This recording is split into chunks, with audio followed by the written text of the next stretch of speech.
Hello everybody, welcome to today's episode of House of Tallysha with me, Isabel Tallysha-Soares, to talk to you about books.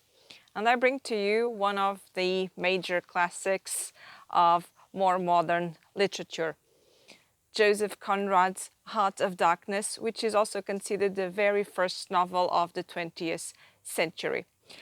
Heart of Darkness was originally published in 1899 as a series in Blackwood's magazine, and it was only published in book form in 1902.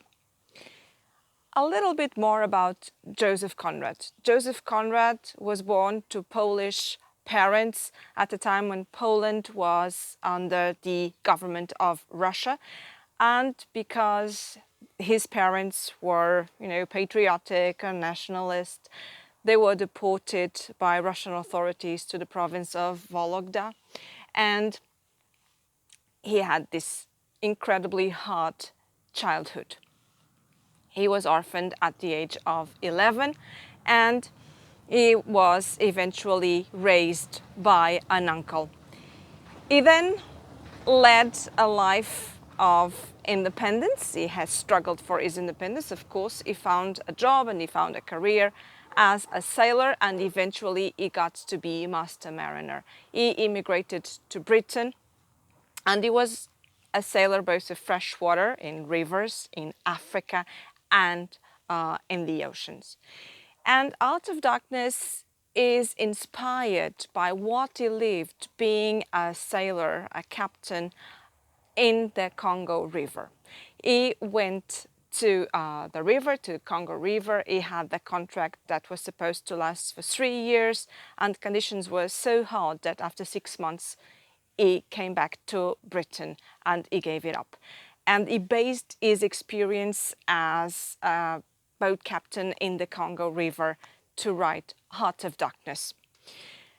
And Heart of Darkness is also considered one of the first novels that overtly criticizes imperialism, namely British imperialism, because Britain was the major leviathan of empire in the beginning of the 20th century. In fact, Britain possessed the largest overseas empire ever in world history.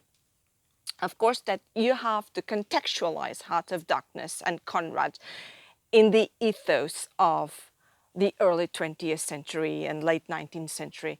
20th century critique, namely Chinua Achebe, they have criticized Conrad and this book for being kind of racist and very patronizing of Africans, and it was a reflex of the zeitgeist. Anyway, there is already a criticism of imperialism.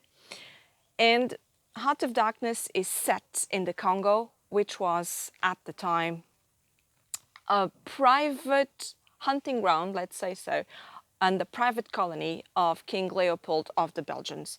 And conditions were particularly hard and difficult in the Congo. It was a very kind of brutal administration by a European power in Africa. What is the plot of Heart of Darkness? Well, there's this character, Charles Marlowe, who is stationed at the harbor in the River Thames, and he starts reminiscing about the time when he went to a river, to the River Congo in Africa, and trading in ivory. And one of his missions was to find this mysterious, enigmatic character named Kurtz. And Kurtz was a trader in ivory that was in the midst of the jungle of the Congo.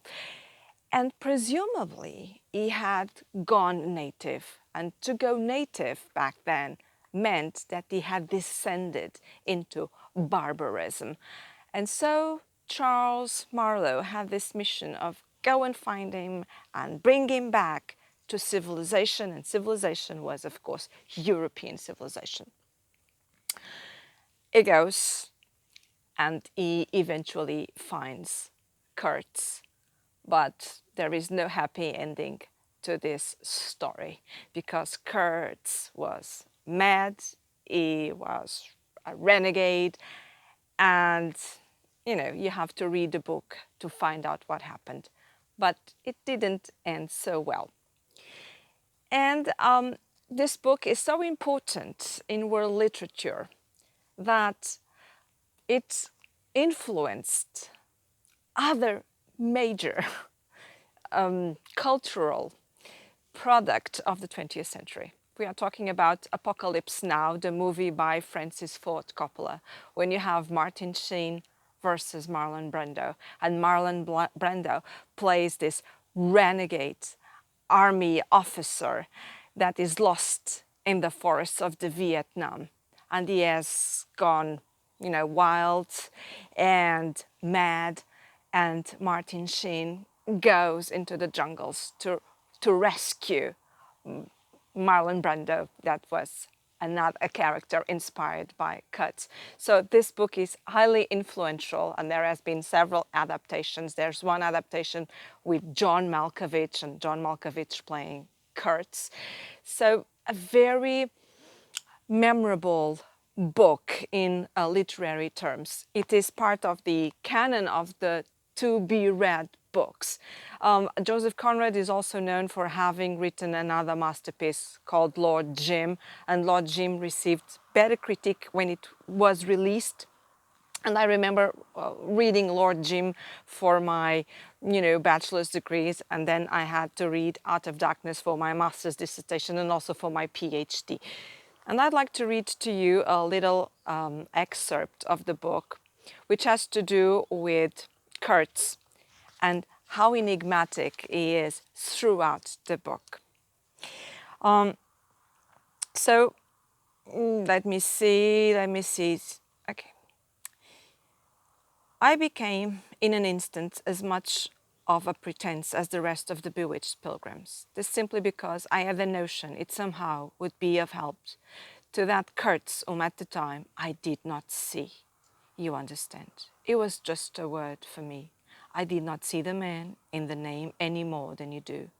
Do you see him? Do you see the story? Do you see anything? It seems to me I am trying to tell you a dream, making a vain attempt, because no relation of a dream can convey the dream sensation that comingly of absurdity, surprise, and bewilderment in a tremor of struggling revolt, that notion of being captured by the incredible which is of the very essence of dreams. No, it is impossible. It is impossible to convey the life sensation of any given epoch of one's existence, that which makes its truth, its meaning, its subtle and penetrating essence. It is impossible. We live as we dream, alone. So this very enigmatic character, Kurtz, that is always a presence, always a mystery, always an enigma. Then we get to see Kurtz, the man. We get to find him out. And then he is out of existence. Yes, he dies in the end. So if you want a suggestion of a novel that somehow shaped literature, somehow started to shape the perception of imperialism, here it is, Heart of Darkness by Joseph Conrad.